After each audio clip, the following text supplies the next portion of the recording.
എല്ലാവർക്കും നമസ്കാരം. ജഗത് ജയപ്രകാശാണ് കൂടെയുള്ളത്. ജഗത് നമസ്കാരം. നമസ്കാരം. നമ്മൾ കുറച്ച് ദിവസമായി കണ്ടിട്ട്. പക്ഷേ നമ്മൾ ഇന്ന് സംസാരിക്കാൻ പോകുന്നത് വളരെ പ്രധാനപ്പെട്ട ഒരു വിഷയമാണ്. നമുക്കറിയാം നിലവിലുള്ളതിൽ ഏറ്റവും മനോഹരമായ ഒരു പ്രത്യയശാസ്ത്രം അല്ലെങ്കിൽ ഭരണരീതി എന്ന് പറയുന്നത് ജനാധിപത്യമാണ്. അക്കാര്യത്തിൽ സംശയമില്ല. പക്ഷേ അറ്റ് ദ സെയിം ടൈം ഇന്ത്യയാണ് ലോകത്തിലെ ഏറ്റവും വലിയ ജനാധിപത്യ രാഷ്ട്രമായി നമ്മൾ പറയാറുള്ളത്. പക്ഷേ അമേരിക്ക എന്ന് പറയുന്ന രാഷ്ട്രത്തിന്റെ ജനാധിപത്യത്തിലെ മനോഹാരിതയെക്കുറിച്ചൊക്കെ നമ്മൾ സ്ഥിരമായി സംസാരിക്കാറുമുള്ളതാണ്. പക്ഷേ അത് മാറുകയാണ് എന്നൊരു ചർച്ച വരുന്നുണ്ട്. പ്രധാനമായും കഴിഞ്ഞ ദിവസം ഫലസ്തീന് അനുകൂലമായി, ഹമാസിന് അനുകൂലമായി കുറച്ച് വിദ്യാർത്ഥികൾ അമേരിക്കൻ ക്യാമ്പസുകളിൽ പ്രക്ഷോഭം നടത്തുന്നു, അല്ലെങ്കിൽ പ്രതിഷേധം നടത്തുന്നു. പ്രക്ഷോഭമല്ല, പ്രതിഷേധം നടത്തുന്നു. ഇതിനെ പൂർണ്ണമായ അർത്ഥത്തിൽ എന്താ പറയാ അടിച്ചമർത്തുന്ന രീതിയാണ് അമേരിക്കൻ ഭരണകൂടം ചെയ്തത്.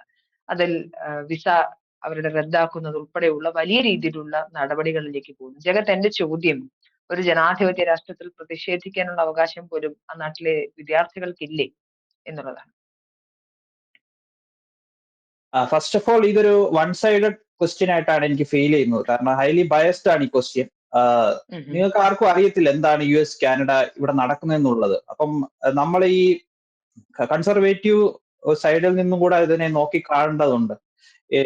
ഈ ഇൻഫർമേഷൻ കൂടുതലും ഡിസമെന്റ് ചെയ്യുന്നതെല്ലാം ലിബറൽ മാധ്യമങ്ങളാണ്. ഇപ്പൊ എസ്പെഷ്യലി ഇന്ത്യയിൽ നിന്ന് നമ്മൾ നോക്കുകയാണെന്നുണ്ടെങ്കിൽ നമ്മൾ കൂടുതൽ ഇൻഫർമേഷൻ സോഴ്സ് ആയിട്ട് നമ്മൾ എടുക്കുന്നത് ന്യൂയോർക്ക് ടൈംസ്, അല്ലെങ്കിൽ വാഷിംഗ്ടൺ പോസ്റ്റ്, അല്ലെങ്കിൽ BBC, CBS, CNBC, CNN തുടങ്ങിയിട്ടുള്ള ലിബറൽ ലെഫ്റ്റ് മാധ്യമങ്ങളിൽ നിന്നാണ് നമ്മൾ കൂടുതൽ ഇൻഫർമേഷൻ പുൾ ഔട്ട് ചെയ്യുന്നത്. അല്ലെന്നുണ്ടെങ്കിൽ അൽ ജസീറ പോലുള്ള ഹൈലി ബയസ്ഡ് ആയിട്ടുള്ള റാഡിക്കലൈസ്ഡ് ഉള്ള മാധ്യമങ്ങളിൽ നിന്നാണ് നമ്മൾ കൂടുതൽ ഇൻഫർമേഷൻ പുൾ ഔട്ട് ചെയ്യുന്നത്. ആ ഇൻഫർമേഷൻ പുൾ ഔട്ട് ചെയ്യുന്നതിന്റെ ഭാഗമായിട്ടുള്ള ബയസ് ആണ് മനുഷ്യയുടെ ചോദ്യത്തിൽ നിന്ന് ഇപ്പൊ എനിക്ക് മനസ്സിലാവുന്നത്. ഇതിനെ നമ്മൾ നോക്കിക്കാണുന്ന മറ്റൊരു ആംഗിളിലാണ്. 2023 ഒക്ടോബർ 7 അവിടെ ഇസ്രായേലിലെ ഹമാസ് അറ്റാക്ക് നടത്തി 1000-ഓളം ആൾക്കാരെ കൊലപാതകം ചെയ്തു. ഇപ്പോഴും കുറെ ആൾക്കാർ ക്യാപ്റ്റീവിലുണ്ട്. അപ്പൊ ഈ ആൾക്കാർക്ക് എന്ത് സംഭവിച്ചു എന്നുള്ളത് നമ്മൾ ഇവിടെ ആരും ചർച്ച ചെയ്യുന്നില്ല. പകരം അതിന് റിട്ടാലിയേഷൻ ആയിട്ട് ഇസ്രായേൽ നടത്തിയ അറ്റാക്കിന് എല്ലാവരും ഇവിടെ വിമർശിച്ച് കാണുന്നുണ്ട്. ലോസ് ഓഫ് ലൈഫ് ഒരു രീതിയിലും നമുക്ക് സൈഡ് ലൈൻ അതിനെ ഒരിക്കലും നമുക്ക് കണ്ടിലൊന്നും നടിക്കാൻ പറ്റില്ല. ബട്ട് ആരാണ് ഇത് ട്രിഗർ ചെയ്തെന്നോട് നമ്മൾ ആദ്യം നോക്കണം. പിന്നെ ഹിസ്റ്റോറിക്കൽ കോണ്ടെക്സ്റ്റ് ഒന്നും ഇവിടെ ചർച്ച ചെയ്യാൻ എനിക്ക് താല്പര്യമില്ല. അതൊക്കെ ആവശ്യത്തിലധികം ആൾക്കാർ ചർച്ച ചെയ്യുന്നു. ഞാനിവിടെ ചർച്ച ചെയ്യാൻ ഉദ്ദേശിക്കുന്ന വിഷയം എന്ന് പറയുന്നത് US എന്താണ്, കാനഡയിൽ എന്താണ്, നോർത്ത് അമേരിക്കയിൽ എന്താണ് ഇപ്പോഴത്തെ ഗ്രൗണ്ട് റിയാലിറ്റി എന്നുള്ളതാണ് ഞാനിവിടെ ചർച്ച ചെയ്യാൻ ഉദ്ദേശിക്കുന്നത്. അപ്പം ആ ഒരു വയസ്സ് ഒഴിവാക്കിയിട്ട് വേണം നമ്മൾക്ക് ഈ ചർച്ച മുന്നോട്ട് കൊണ്ടുപോകാൻ വേണം എനിക്ക് പറയാനുള്ളത്. പിന്നെ ഫസ്റ്റ് ഓഫ് ഓൾ നമ്മൾ നോക്കേണ്ട കാര്യം, 2023 ഒക്ടോബർ 7 ശേഷം റാമ്പന്റ് ആയിട്ട് ഇവിടെ antisemitic activities, especially north American context നോക്കുകയാണ്, റാമ്പന്റ് ആയിട്ട് ആന്റിസെമിറ്റിക്, ആന്റി ജ്യൂ ആക്ടിവിറ്റീസ് ഇവിടെ നടക്കുന്നുണ്ട്. ഇവിടെ 1500-ഓളം ഇൻസിഡൻസുകൾ കഴിഞ്ഞ 1.5 വർഷത്തിനിടയ്ക്ക് റിപ്പോർട്ട് ചെയ്തിട്ടുണ്ട്. ജൂയിഷ് സ്റ്റുഡൻസിനും അങ്ങനത്തുള്ള അതിനുവേണ്ടി അഡ്വക്കേറ്റ് ചെയ്യുന്ന, പ്രോ ഇസ്രായേൽ അല്ലെന്നുണ്ടെങ്കിൽ അവിടെ നഷ്ടപ്പെട്ട ജൂതന്മാർക്ക് വേണ്ടി ശബ്ദമുയർത്തിയവർക്ക് 1500 ഇൻസിഡന്റുകൾ, ഒറ്റപ്പെട്ട സംഭവമല്ല, 1500 കോർഡിനേറ്റഡ് അറ്റാക്സുകൾ ഇവിടെ പല ക്യാമ്പസുകളിലായിട്ട് നടന്നിട്ടുണ്ട്. അത് മെയിൻ ആയിട്ടുള്ള എല്ലാ ഐവി ലീഗ് ക്യാമ്പസുകളിലും, so called Harvard, MIT, university of California system, എല്ലായിടത്തും, കൊളംബിയ, എല്ലാ യൂണിവേഴ്സിറ്റീസിലും ഈ പ്രോ ഹമാസ്, പ്രോ ടെററിസ്റ്റ് അനുകൂലികൾ ശരിക്കും ജൂതന്മാർക്കെതിരെ, അല്ലെങ്കിൽ ജൂതന്മാർക്ക് ഇസ്രായേലിനെതിരെ, അല്ലെങ്കിൽ പലസ്തീൻ അനുകൂലമായിട്ടുള്ള രീതിയിൽ ഫിസിക്കൽ അറ്റാക്സുകൾ, വാൻഡലൈസേഷൻ, സ്റ്റുഡൻസിനെ ഫിസിക്കലി ബീറ്റ് ചെയ്യുക, വടി ഉപയോഗിച്ച് അടിക്കുക, ലൈബ്രറി ഹാൾ വാൻഡലൈസ് ചെയ്യുക, ഇസ്രായേലിന്റെ ഹിസ്റ്ററി ക്ലാസ്സുകളിൽ കയറി ബഹളം ഉണ്ടാക്കുക, ക്ലാസ് തടസ്സപ്പെടുത്തുക എന്ന് തുടങ്ങിയ ഒരു തരത്തിലും ജനാധിപത്യവുമായിട്ട് ഒരു ബന്ധമില്ലാത്ത രീതിയിലുള്ള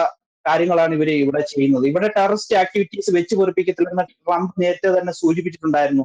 ബൈഡന്റെ കാലത്ത് ഇതൊക്കെ അനുസൂതം നടന്നിരുന്നു. അതിന് കാരണം ബൈഡൻ ഹീസ് എ ഇഡിയറ്റ് എന്നാണ് ട്രംപ് പറഞ്ഞുകൊണ്ടിരിക്കുന്നത്. അത് കാരണമാണ് ഇതെല്ലാം ഇവിടെ സംഭവിച്ചത്. അയാളിത് സംഭവിക്കാൻ വിട്ടുകൊടുക്കില്ല.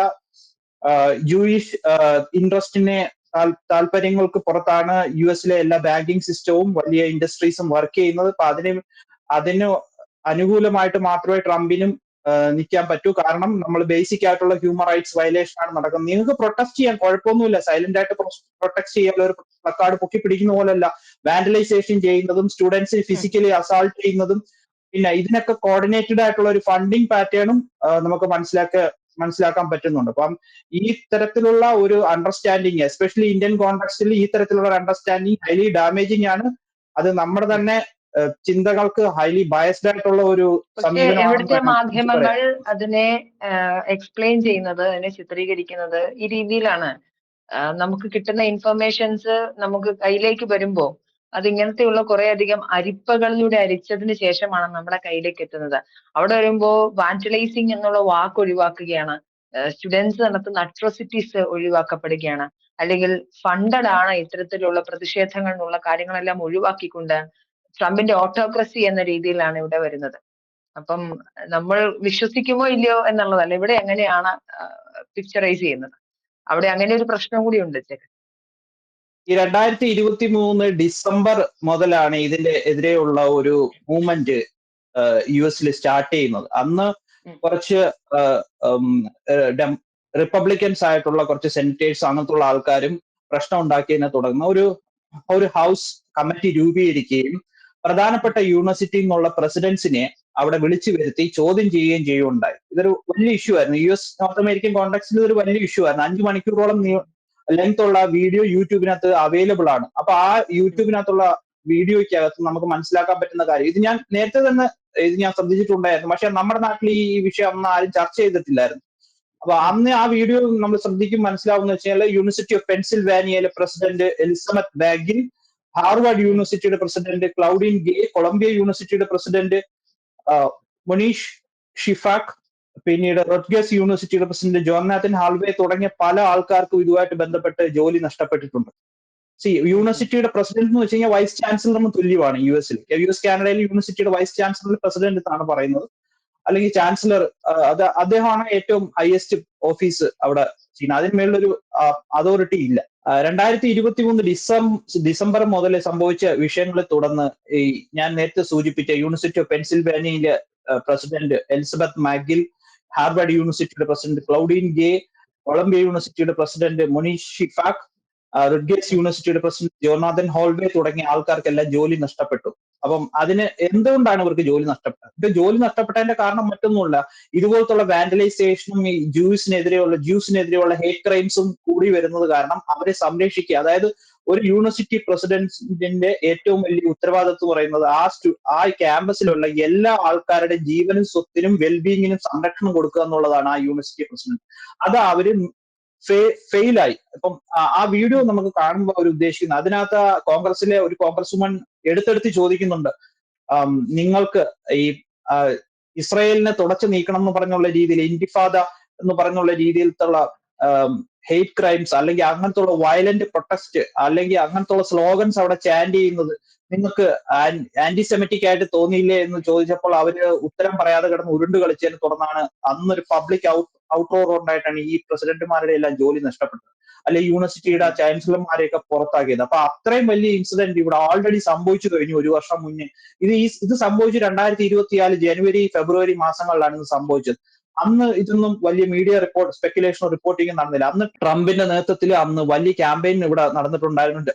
എസ്പെഷ്യലി റിപ്പബ്ലിക്കൻസ് അന്ന് പറഞ്ഞിട്ടുണ്ടായിരുന്നു, അവർ അധികാരത്തിൽ വരികയാണെന്നുണ്ടെങ്കിൽ ഈ പ്രോ ഹമാസ് അല്ലെങ്കിൽ പ്രോ ടെററിസ്റ്റ് സിമ്പതൈസേഴ്സിനെ എല്ലാം ഡീപ്പോർട്ട് ചെയ്യുമെന്നും ഇത് നടത്താൻ അനുവദിച്ച യൂണിവേഴ്സിറ്റികളിലെല്ലാം അദ്ദേഹം ഫെഡറൽ ഇൻവെസ്റ്റിഗേഷൻ നടത്തുമെന്നും അത് മാത്രമല്ല ഇതിന് പിന്നിൽ പ്രവർത്തിച്ചവരെല്ലാം പിടിച്ച് ഡീപ്പോർട്ട് ചെയ്യുമെന്നും അദ്ദേഹം പറഞ്ഞിട്ടുണ്ട്. അത് ഇറസ്പെക്റ്റീവ് അവർക്ക് ഗ്രീൻ കാർഡ് ഉണ്ടോ, അവർ സ്റ്റുഡന്റ് വിസയാണോ എന്നൊന്നും അവർ നോക്കത്തില്ല, അവർ ശക്തമായിട്ടുള്ള നടപടി സ്വീകരിക്കുമെന്നാണ് പറഞ്ഞിട്ടുള്ളത്. അതിന്റെ ഭാഗമായിട്ട് രഞ്ജനി ശ്രീനിവാസ് എന്ന് പറഞ്ഞ വിദ്യാർത്ഥിനി ഇന്ത്യയിൽ നിന്നും കൊളംബിയ യൂണിവേഴ്സിറ്റിയിൽ PhD ചെയ്തുകൊണ്ടിരിക്കുകയായിരുന്നു അർബൻ ഡെവലപ്മെന്റിൽ.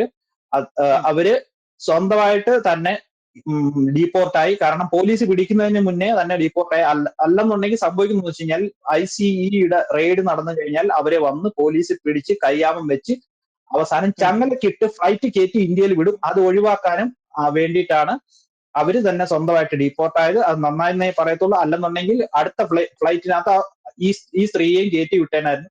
കാരണം ഇവര് ഫുൾ ബ്രൈറ്റ് സ്കോളർഷിപ്പ് കിട്ടി US പോയതാണ്. അതായത് ഫുൾ ബ്രൈറ്റ് സ്കോളർഷിപ്പ് എന്ന് പറയുന്നത് US യൂണിവേഴ്സിറ്റിയിൽ പഠിക്കാൻ വേണ്ടിയിട്ട് US ഗവൺമെന്റ് കൊടുക്കുന്ന ഒരു സ്കോളർഷിപ്പാണ് ഫുൾ ബ്രൈറ്റ് സ്കോളർഷിപ്പ്. അതിനകത്ത് അവരുടെ പഠനത്തിന്റെ ചെലവും അവർക്ക് അല്ലാതുള്ള പൈസയും പിന്നെ ജീവിക്കാനുള്ള ചെലവിനും എല്ലാം അവർ അമേരിക്കൻ ഗവൺമെന്റ് കൊടുക്കുന്നുണ്ട്. അതിന്റെ കൂടെ വിസയും കൊടുക്കുന്നുണ്ട്. ഇത്രയൊക്കെ ആനുകൂല്യങ്ങൾ കിട്ടിയിട്ടും ഇതൊക്കെ കിട്ടി എല്ലിന്റെ ഇടയിൽ കയറിയിട്ട് അവിടെ ചെന്നിട്ട് ആവശ്യമില്ലാത്ത പരിപാടിക്ക് നിന്ന് എന്താണ് രഞ്ജനി ശ്രീനിവാസന് പ്രോ ഹമാസുമായിട്ട് ഉള്ള ബന്ധം?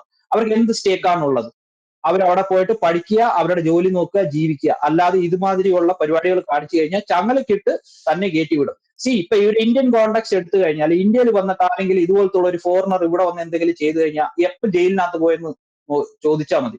അപ്പൊ അമേരിക്കൻ ഗവൺമെന്റ് അത് അവർക്ക് മനസ്സിലായി അവൾ ചെയ്തത് തെറ്റാണ് എന്നുള്ള കാര്യം വ്യക്തമായിട്ട് മനസ്സിലായത് കൊണ്ടാണ് അവിടെ നിന്ന് കഴിഞ്ഞാൽ പിടിവീഴുമെന്ന് മനസ്സിലുണ്ടായാണ് മാർച്ച് 11-ാം തീയതി ആരും കാണാതെ അവിടുന്ന് ഓടി രക്ഷപ്പെട്ടത്. അതിന്റെ വീഡിയോ ആണ് അവിടുത്തെ ഹോം ഡിപ്പാർട്ട്മെന്റിന്റെ സെക്രട്ടറി അവരെടുത്ത് ട്വിറ്ററിൽ പോസ്റ്റ് ചെയ്തിട്ടുള്ളത്. അത് ആകെ ഇന്ത്യക്കാർക്ക് മൊത്തം നാണക്കേടായിട്ടുണ്ട്.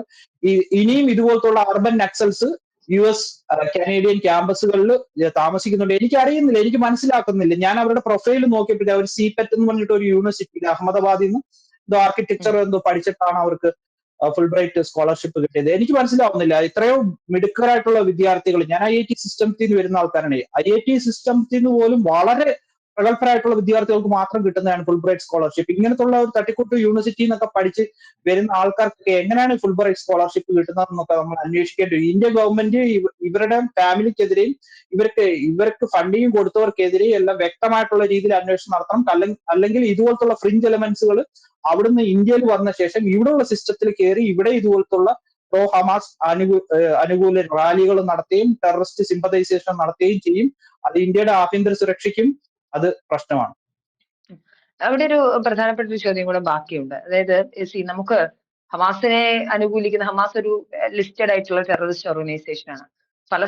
പ്രോ പലസ്തീനായിട്ട് നമുക്ക് നിന്നുകൊണ്ട് സംസാരിക്കും. ഇപ്പോൾ എനിക്ക് പലസ്തീൻ അനുകൂലിയോ അല്ലെങ്കിൽ ഹമാസ് അനുകൂലിയോ അല്ലെങ്കിൽ പോലും ഞാൻ അതിനെ എതിരെ സംസാരിച്ചാലും അതിനെ അനുകൂലിച്ച് സംസാരിച്ചാലും അതൊരു ജനാധിപത്യ രാഷ്ട്രത്തിൽ കേൾക്കണം ആളുകൾ. ഞാൻ പറഞ്ഞ തീവ്രവാദം വളർത്താനല്ല, മറിച്ച് ഇപ്പൊ ഗസയുടെ ആവശ്യത്തിന് വേണ്ടി ഫലസ്തീനു വേണ്ടി സംസാരിക്കുന്നത് ഒരു തെറ്റായി ഞാൻ കാണുന്നില്ല. ആശയത്തിൽ വ്യത്യസ്തതകളുണ്ടെങ്കിലും വ്യക്തികൾക്കെതിരെ അങ്ങനെ ആക്രമിക്കുക എന്നുള്ളത് നമ്മളെ രീതിയുമല്ല.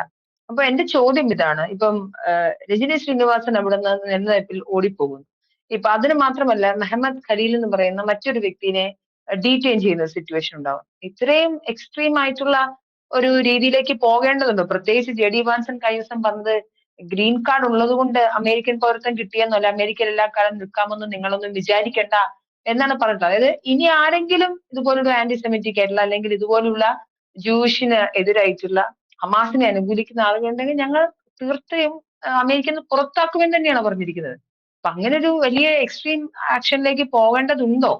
അതോ അത്രയും സീരിയസ് ആണ് അവിടുത്തെ ഇഷ്യൂ, എസ്പെഷ്യലി ജഗത്ത് അവിടെ ഇത്തരത്തിലുള്ള ആക്ടിവിറ്റീസ് ഫണ്ടഡ് ആണെന്ന് കൂടി പറയുമ്പോൾ? അതെ, അത്രയും സീരിയസ് ആണ്. ഇപ്പം ഞാൻ എന്റെ ഒരു കോണ്ടാക്ട് സംസാരിക്കുകയാണ്, എന്റെ പേഴ്സണൽ അനുഭവം ഞാൻ സംസാരിക്കുകയാണെന്നുണ്ടെങ്കിൽ ഞാനിവിടെ വർക്ക് ചെയ്യുന്ന യൂണിവേഴ്സിറ്റിയിൽ അവിടെ സംഭവിച്ചത് എന്താന്ന് വെച്ചാൽ ഒരു 4 മാസം മുന്നേ അവിടുത്തെ ഒരു പബ്ലിക് ഇവന്റ് പോലെ അവർ സംഘടിപ്പിച്ച ശേഷം ഒരു വലിയ പലസ്തീന്റെ ഫ്ലാഗും ഒക്കെ കൊണ്ടുവന്നിട്ട് ആന്റി ഇസ്രായേൽ സ്ലോഗൻസ് അവിടെ ചെയ്യുണ്ടായി. പക്ഷെ ഇവിടുത്തെ യൂണിവേഴ്സിറ്റി കുറച്ചുകൂടെ പ്രൊവാക്റ്റീവ് ആയിട്ട് പെരുമാറിയത് കാരണം അവർ പെട്ടെന്ന് തന്നെ സെക്യൂരിറ്റി വിളിച്ചു, പോലീസ് വിളിച്ചു, അവരെ അവിടെ നിന്നെല്ലാം ഒഴിവാക്കി. അതുമായിട്ട് ബന്ധപ്പെട്ടുള്ള കുറെ ഫോട്ടോസും ഡീറ്റെയിൽസും എല്ലാം അന്ന് നമ്മുടെ സ്റ്റുഡൻസിന്റെ വാട്സാപ്പ് ഗ്രൂപ്പിലും അതെല്ലാം വന്നിട്ടുണ്ടായിരുന്നു. അപ്പം അന്ന് മുതല് അത് ഇപ്പം ഞാനിവിടെ ഉള്ള പ്രൊവിൻസ് എന്ന് വെച്ചാൽ ഒരു ചെറിയ പ്രൊവിൻസ് ആണ്. അപ്പൊ അങ്ങനത്തെ ഒരു പ്രൊവിൻസിൽ, ഒരു റിമോട്ട് ആയിട്ടുള്ള ഒരു പ്രൊവിൻസിലെ ഒരു യൂണിവേഴ്സിറ്റിയിൽ പോലും ഇത്രയും ഒരു വലിയ ആക്ടിവിറ്റീസ് ഇവർക്ക് നടത്തണം. ഇവിടെ എന്ന് വെച്ചാൽ ഇന്റർനാഷണൽ സ്റ്റുഡൻസ്, ഞാൻ നിൽക്കുന്ന പ്രൊവിൻസിലെ ഇന്റർനാഷണൽ സ്റ്റുഡൻസ് വളരെ കുറവാണ് കാനഡയിൽ. ഒരു 7 to 8% മാത്രമേ ഇന്റർനാഷണൽ സ്റ്റുഡൻസിന്റെ പോപ്പുലേഷൻ ഉള്ളൂ. അതിൽ തന്നെ ഈ പറയുന്ന പോലെ അറബ് സ്റ്റുഡൻസ് വളരെ മൈനോറിറ്റിയാണ്. കൂടുതൽ ഇറാനിൽ നിന്നൊക്കെ ഉള്ള സ്റ്റുഡൻസ് ആണ് ഇവിടെ ഉള്ളത്. എനിക്ക് പരിചയമുള്ള സ്റ്റുഡൻസിന് കൂടുതൽ ഇറാൻ ഭാഗത്ത് നിന്നൊക്കെ ഉള്ള സ്റ്റുഡൻസ് ആണ്. അപ്പം ഇങ്ങനത്തെ ഉള്ള ഒരു മൈനോറിറ്റി കമ്മ്യൂണിറ്റി ആയിട്ട് നിൽക്കുന്ന ക്യാമ്പസിൽ പോലും ഇവർക്ക് ഇത്രയും വലിയൊരു പ്രക്ഷോഭം സംഘടിപ്പിക്കാൻ പറ്റുന്നുണ്ട്. ഇതൊരു കോർഡിനേറ്റഡ് ആയിട്ടുള്ള അറ്റാക്കാണ്, ആന്റി ജൂ, ആന്റി ഇസ്രായേൽ അറ്റാക്കാണ്. നിങ്ങൾക്ക് പാലസ്തീനോട് അനുകൂലം പ്രകടിപ്പിക്കുക, അവിടെ മരിക്കുന്ന ആൾക്കാർക്കോട് സഹതാപമുണ്ട്, അത് എല്ലാവർക്കും ഉണ്ട്. മനുഷ്യന്റെ ജീവൻ വിലപ്പെട്ടതാണ്. പാലസ്തീനി മരിക്കുന്നതാണെങ്കിലും പാകിസ്ഥാനി മരിക്കുന്നതായാലും ബംഗ്ലാദേശി മരിക്കുന്നതാണെങ്കിലും റഷ്യയിലും ഉക്രൈനും മരിക്കുന്നതാണെങ്കിലും എല്ലാ ജീവനും വിലയുള്ള ജീവനുകളാണ്. അപ്പം ആ ഒരു സാഹചര്യം നോക്കുമ്പോൾ നിങ്ങൾക്ക് ഒരു മെഴുകുതിരി പ്രകടനം നടത്തുന്നതിനോ സൈലന്റ് ആയിട്ട് ഒരു 2 മിനിറ്റ് മൗനം ആചരിക്കുന്നതിനോ ഒന്നും ഇവിടെ ഒരു പ്രശ്നമില്ല. അത് ജ്യൂസിനെതിരെയുള്ള ഹേറ്റ് ആവുമ്പോഴാണ് ഇവിടെ പ്രശ്നമാവുന്നത്. നിങ്ങൾക്ക് പാലസ്തീനോട് അനുകൂലം പ്രകടിപ്പിക്കുക, അവിടെ മരിക്കുന്ന കുട്ടികൾക്ക് തീർച്ചയായിട്ടും സി അപ്പം നിങ്ങൾക്ക് അത് അനുകൂലിക്കുന്നതിനോടോ നിങ്ങൾക്ക് അതിനോട് അനുശോചിക്കുന്നതിനോടോ അവിടുത്തെ ഹ്യൂമനിറ്റേറിയൻ എയ്ഡ്സ് കൊടുക്കുന്നതിനോടൊന്നും നമുക്ക് യാതൊരു പ്രശ്നവുമില്ല. നിങ്ങൾ അതിന് എന്ത് അടിസ്ഥാനത്തിൽ ഇന്തിഫാദ എന്നുള്ള പോസ്റ്ററുകൾ നിങ്ങൾ അവിടെ പൊക്കിപ്പിടിക്കുന്നത്? ഇന്തിഫാദ എന്ന് വെച്ചാൽ അതിന്റെ അർത്ഥം എന്താണെന്ന് ഇവിടെ ഉള്ള ആൾക്കാർക്ക് അറിയാവോ? ഇന്തിഫാദ എന്ന് വെച്ച് കഴിഞ്ഞാൽ it is a call for genocide of Israeli people or Jews. അതാണ് അവർ പറയുന്നത്. നിങ്ങൾക്ക് സയനിസത്തിനെതിരെ പോരാടണം എന്നുണ്ടെങ്കിൽ അതിന് പറ്റിയ സ്ഥലം ക്യാമ്പസ് അല്ല. നിങ്ങൾക്ക് സയനിസത്തിനെതിരെ പോരാടണം എന്നുണ്ടെങ്കിൽ നിങ്ങൾ അത്ര വലിയ ഹീറോസ് ആണെന്നുണ്ടെങ്കിൽ get a visa and go to Israel. എന്നിട്ട് നിങ്ങൾ IDF ആയിട്ട് ഡയറക്റ്റ് ഫൈറ്റ് ചെയ്യുക. അങ്ങനെ നിങ്ങൾ വീരത്വം തെളിയിക്കുക. അതാണ് നിങ്ങൾ ചെയ്യേണ്ടത്. അല്ലാതെ ഒരു വിദ്യാഭ്യാസ സ്ഥാപനങ്ങളിൽ വന്നിട്ട് അവിടെ കൊടി പിടിക്കുക, അവിടെ പഠിക്കുന്ന പാവം ജൂയിഷ് വിദ്യാർത്ഥികൾ ഇതൊന്നും അറിയുപോലും ഇല്ല. എന്താണ് പാലസ്തീൻ എന്നോ എന്താണ് ഇസ്രായേൽ എന്നോ അറിഞ്ഞുകൂടാത്ത കുട്ടികളെ, 18-20 വയസ്സുള്ള കുട്ടികളെയൊക്കെ നിങ്ങൾ തെരഞ്ഞുപിടിച്ച് ആക്രമിക്കുക, അവരെ വംശീയമായിട്ട് അധിക്ഷേപിക്കുക, അതിനെ എതിരെ നിൽക്കുന്ന പ്രൊഫസർമാരെ ഓഫീസിൽ കയറാതെ കരാറോ ചെയ്യുക. ഇത് ഇവിടെ സംഭവിച്ചു. കൊളംബിയ യൂണിവേഴ്സിറ്റിയിലെ ഒരു പ്രൊഫസർ ഈയിടയ്ക്ക് ഒരു യൂട്യൂബ് വീഡിയോ ചെയ്തിട്ടുണ്ട്. 9 മാസമായിട്ട് അദ്ദേഹത്തിന് സ്വന്തം ഓഫീസിൽ പോലും കയറാൻ പറ്റുന്നില്ല. അതാണ് ഇവിടുത്തെ അവസ്ഥ. ഒരു ജൂയിഷ് ആയിട്ടുള്ള പ്രൊഫസർ 9 മാസമായിട്ട് യൂണിവേഴ്സിറ്റിയിൽ ഓഫീസിൽ പോലും കയറാൻ പറ്റുന്നില്ല. അദ്ദേഹത്തിന്റെ ബുക്കുകളും അവിടെയുള്ള ലാപ്ടോപ്പ് പോലും അദ്ദേഹത്തിന് എടുക്കാൻ പറ്റില്ല. കാരണം അദ്ദേഹത്തെയൊക്കെ അവിടെ യൂണിവേഴ്സിറ്റിയിൽ നിരോധിച്ചിരിക്കുകയാണ്. ഇങ്ങനത്തെ ആരാണ് ഇതിനൊക്കെയുള്ള അനുവാദം കൊടുക്കുന്നത്? ആർക്കാണ് ഇതുപോലെ ഒരു അധ്യാപകനെ നിരോധിക്കാനും അല്ലെങ്കിൽ അദ്ദേഹം ജൂതനാണ് എന്നുള്ളതിന്റെ ഇതിന്റെ പുറത്ത്? നിങ്ങൾക്ക് ഞാൻ ഇപ്പോഴും പറയുന്നു, നിങ്ങൾക്ക് പാലസ്തീനെ അനുകൂലിക്കാം, ഒരു കുഴപ്പമില്ല. പക്ഷേ നിങ്ങൾ എന്തിന്റെ പുറത്താണ് ജ്യൂസിനെ അറ്റാക്ക് ചെയ്യുന്നത്? നിങ്ങൾ എന്തിന്റെ പുറത്താണ്? അവർക്ക് എന്താണ് സ്റ്റേക്ക് ഉള്ളത്? ഇസ്രായേലിലെ IDFന്റെ നേതൃത്വത്തിൽ അവിടെ ടെററിസ്റ്റുകളെ ഫ്ലഷ് ഔട്ട് ചെയ്യാൻ വേണ്ടി ആക്ടിവിറ്റീസ് നടക്കുമ്പോൾ അവരുമായിട്ട് എന്ത് ബന്ധമാണ്? അമേരിക്കനുള്ള ജൂതനും ഇസ്രായേലുള്ള ജൂതനുമായിട്ട് എന്ത് റിലേഷൻഷിപ്പ് ആണുള്ളത്? അപ്പൊ അമേരിക്കയിൽ ഈ ജൂതന്മാർക്കെതിരെ കോർഡിനേറ്റഡ് അറ്റാക്സ് നടക്കുന്നത് കൺസർവേറ്റീവ് പാർട്ടിയെ സംബന്ധിച്ചിടത്തോളം അവർക്ക് ഒരിക്കലും സഹിക്കാൻ പറ്റത്തില്ല. ബൈഡൻ അത് സമ്മതിച്ചു കൊടുത്തിരുന്നു. ബട്ട് കൺസർവേറ്റീവ് പാർട്ടി ഒരിക്കലും അത് സഹിക്കത്തില്ല. അവർ നേരത്തെ തന്നെ അവരുടെ ഇലക്ഷൻ മാൻഡേറ്റിൽ പറഞ്ഞിട്ടുണ്ടായിരുന്നു ഈ ആക്ടിവിറ്റീസ് എല്ലാം കർബ് ചെയ്യും. അതിന്റെ ഭാഗമായിട്ട് $400 ബില്യൺ കൊളംബിയ യൂണിവേഴ്സിറ്റിയുടെ ഫണ്ടിങ് അവര് വെട്ടിച്ചുരുക്കിയിട്ടുണ്ടായിരുന്നു ട്രംപ് അഡ്മിനിസ്ട്രേഷൻ. അതുപോലെ തന്നെ അമേരിക്കയിലെ 60 ക്യാമ്പസുകളിൽ, പ്രധാനപ്പെട്ട ഐവി ലീഗ് ഉൾപ്പെടെയുള്ള 60 ക്യാമ്പസുകളിൽ, ആന്റി സെമിറ്റിക് ആക്ടിവിറ്റീസ് എന്ന 60 ക്യാമ്പസുകളിൽ ICAയുടെ നേതൃത്വത്തിൽ വരുന്ന ദിവസങ്ങളിൽ റെയ്ഡ് ഉണ്ടാവും. അവിടെ പ്രോ ഹമാസ്, പ്രോ ടെററിസ്റ്റ് സിമ്പതൈസേഴ്സിനെ എല്ലാം തുടർന്നുള്ള ദിവസങ്ങളിൽ കയ്യാമം വെക്കുകയും അവർ സ്വന്തമായിട്ട് ഡീപ്പോർട്ട് ആവാത്ത പക്ഷം ഫ്ലൈറ്റിനകത്ത് ചങ്ങലക്കിട്ട് അവരവരുടെ രാജ്യങ്ങളിലേക്ക് കയറ്റിവിടും എന്നുള്ള കാര്യത്തിൽ ഒരു സംശയമില്ല. ഇതുമായിട്ട് ബന്ധപ്പെട്ട ഏതെങ്കിലും മലയാളി വിദ്യാർത്ഥികളോ ഇന്ത്യൻ വിദ്യാർത്ഥികളോ US കാനഡയിൽ ഉണ്ടെന്നുണ്ടെങ്കിൽ അവർക്കെതിരെ ആക്ഷൻ വരും എന്നുള്ള കാര്യത്തിൽ ഒരു സംശയവുമില്ല. അത് ഇന്നല്ലെങ്കിൽ നാളെ വന്നിരിക്കും. ഇപ്പോൾ കാനഡയിലെ സ്ഥിതി പൊളിറ്റിക്കലി അത്ര സ്റ്റേബിൾ അല്ലാത്ത കാരണം കാനഡിയൻ ക്യാമ്പസിൽ ഇപ്പൊ അത് ഉടനെ നടക്കുമെന്ന് തോന്നില്ല. ഈ ഇടയ്ക്ക് മെഗിൽ ഒരു 2 ആഴ്ച എനിക്കൊന്നൊരു ഒരു കുറച്ച് ദിവസങ്ങൾക്ക് മുന്നേ മെഗിൽ യൂണിവേഴ്സിറ്റി, ഞാൻ നേരത്തെ തന്നെ സൂചിപ്പിച്ചിട്ടുണ്ട്, ഞാൻ മുന്നത്തെ വീഡിയോയിൽ സൂചിപ്പിച്ചിട്ടുണ്ട്. മെഗിൽ യൂണിവേഴ്സിറ്റി ഇവിടുത്തെ ഒരു വലിയ യൂണിവേഴ്സിറ്റിയാണ്. അവിടെ ഒരു വലിയ പ്രോ പാലസ്തീൻ അല്ലെങ്കിൽ pro Hamas, pro terror rally നടക്കുകയും അവിടുത്തെ യൂണിവേഴ്സിറ്റി പ്രോപ്പർട്ടീസ് വാൻഡലൈസ് ചെയ്യുകയും അവിടെയുള്ള ആ സ്ഥിതി അവർക്ക് കൺട്രോളിന് മേളിൽ പോവുകയും ചെയ്തത് കാരണം അവിടെ ഭയങ്കര ഒരു ഇഷ്യൂ സംഭവിച്ചു. അതുപോലെ തന്നെ മോൺട്രിയൽ സിറ്റിയിൽ വലിയ രീതിയിലുള്ള പ്രോ ഹമാസ് അനുകൂല റാലികൾ നടക്കുന്നുണ്ട്. അവിടെ സിറ്റി വാൻഡലൈസ് ചെയ്തിട്ടുണ്ട്. അപ്പൊ അതൊക്കെ ഇവിടുത്തെ ഒരു വലിയ പ്രോബ്ലം ആണ്. ഇവിടെയും അതിന്റെ എവിഡന്റ് ആയിട്ടുള്ള രീതിയിലുള്ള സംഭവങ്ങൾ ഇവിടെ നടക്കുന്നുണ്ട്. നിങ്ങളിപ്പോ ഇവിടെ ഈ അറബ് കൺട്രീസിൽ നിന്നുള്ള ആൾക്കാരെ ഇവിടെ കൂടുതലായിട്ടും വന്നത് റെഫ്യൂജി സ്റ്റാറ്റസിലാണ് ഇവിടെ വന്നിട്ടുള്ളത്. റെഫ്യൂജി സ്റ്റാറ്റസിൽ ഇവിടെ വന്നിട്ടുള്ളവർ ഈ രാജ്യത്തുമായിട്ട് അസിമിലേറ്റ് ചെയ്യണം, ഇവിടെയുള്ള കൾച്ചറിനെ ബഹുമാനിക്കണം. ഇവിടെയുള്ള ജൂതന്മാരാണെങ്കിലും അങ്ങനത്തുള്ള ആൾക്കാരെയൊക്കെ നിങ്ങൾ ബഹുമാനിക്കണം. ഞാൻ ഇവിടെ പലയിടത്തും ഞാൻ പ്രോ ഹമാസ് അനുകൂല റാലികൾ ഇവിടെ കണ്ടിട്ടുണ്ട്. ഇവിടെ മിക്കവാറും എല്ലാ ആഴ്ചയും ഇവിടെയുള്ള സ്ക്വയറിലും ഇവിടുത്തെ സിറ്റിയിലും ഒക്കെ പല ആൾക്കാർക്കും, എണ്ണത്തിലധികം ഒന്നുമില്ല, 5-10 ആൾക്കാരേ ഉള്ളൂ. But they are vocal. I feel that they are getting a coordinated funding from different sources, especially from Soros, പിന്നെ അങ്ങനത്തുള്ള ടൈറ്റ്സ് ഫൗണ്ടേഷൻ, റോക്കഫെല്ലർ ഫൗണ്ടേഷൻ തുടങ്ങിയ സ്ഥലങ്ങളിൽ നിന്നും, ഓപ്പൺ സൊസൈറ്റി പോലുള്ള സ്ഥലങ്ങളിൽ നിന്നും ഇവർക്കെല്ലാം കോർഡിനേറ്റഡ് ആയിട്ടുള്ള ഫണ്ടിങ് വരുന്നു. അത് US സംബന്ധിച്ചിടത്തോളം അത് ഫണ്ടിങ് വെച്ചിട്ടാണ് അവർ വർക്ക് ചെയ്യുന്നത്. അത് കോർഡിനേറ്റഡ് ആണ്. അല്ലെന്നുണ്ടെങ്കിൽ ഇത്ര വലിയ ലാർജ് സ്കെയില് ആന്റി ജൂ ഹേറ്റ് ക്യാമ്പയിൻ നടത്താൻ അവർക്ക് പറ്റത്തില്ല. അതിന്റെ ഒരു ഭാഗമായിട്ടാണ് ഈ അഹ്മദ് ഖലീൽ. ഈ ഖലീൽ എന്ന് പറഞ്ഞ വ്യക്തി US വന്നിട്ട് തന്നെ 4 വർഷം പോലും ആവുന്നില്ല. 2021 ഇയാൾ US എത്തിയത്. അതിനുശേഷം കൊളംബിയ യൂണിവേഴ്സിറ്റിയിൽ മാസ്റ്റേഴ്സ് എടുത്തു. ആ മാസ്റ്റേഴ്സ് എടുക്കുന്ന സമയത്ത് തന്നെ അവിടെ ഉള്ള ഒരു യുവതിയുമായിട്ട് അദ്ദേഹം ഇഷ്ടത്തിലാവുകയും തുടർന്ന് കല്യാണം കഴിക്കുകയും അതെ അതിനുശേഷമാണ് 2021 ഗ്രീൻ കാർഡ് കിട്ടുന്നത്. Green card is not a privilege. അപ്പം ഇദ്ദേഹം വിചാരിച്ചിരുന്നത് ഗ്രീൻ കാർഡ് കിട്ടിക്കഴിഞ്ഞാൽ ഇനി എനിക്കൊരു പ്രശ്നവുമില്ല, ഇനി എനിക്ക് അവിടെ എന്ത് പോക്രിത്തരവും കാണിക്കാം, എന്ത് അലമ്പും കാണിക്കാം, ഏത് ജൂതന്റെയും പെടലിക്ക് കയറാം എന്നൊക്കെ വിചാരിച്ചതാണ്. ബട്ട് അതെല്ലാം തെറ്റാണ്.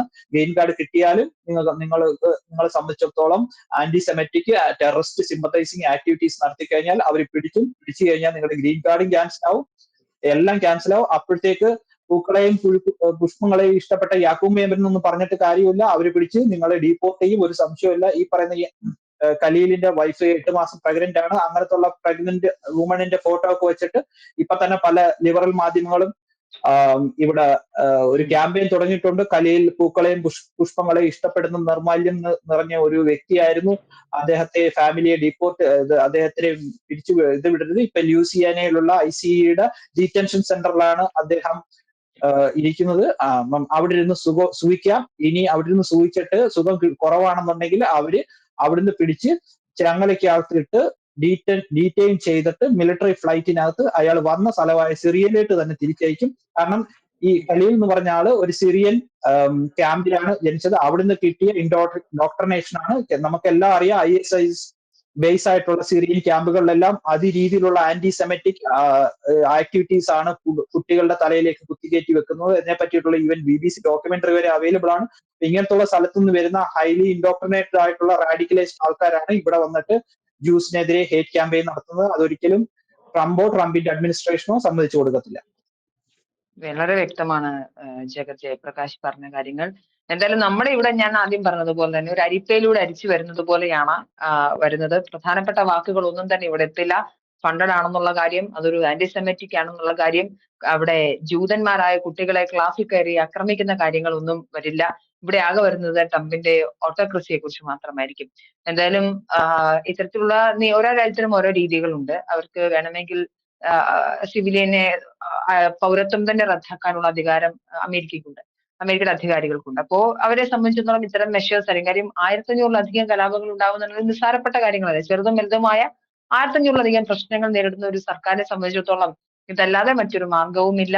പഠിക്കാൻ പോയാൽ പഠിക്കണം, രാഷ്ട്രീയം സംസാരിക്കണം, അഭിപ്രായങ്ങൾ പറയണം. പക്ഷെ മറ്റൊരാളുടെ മെക്കിട്ട് കയറിയിട്ട് ആവരുത്. പ്രത്യേകിച്ച് ഇതുപോലുള്ള തീവ്രവാദികളെ സപ്പോർട്ട് ചെയ്തുകൊണ്ട് ആവരുത് എന്നത് വളരെ വ്യക്തമാണ്. Thank you so much Jagat Jayaprakash. Thank you.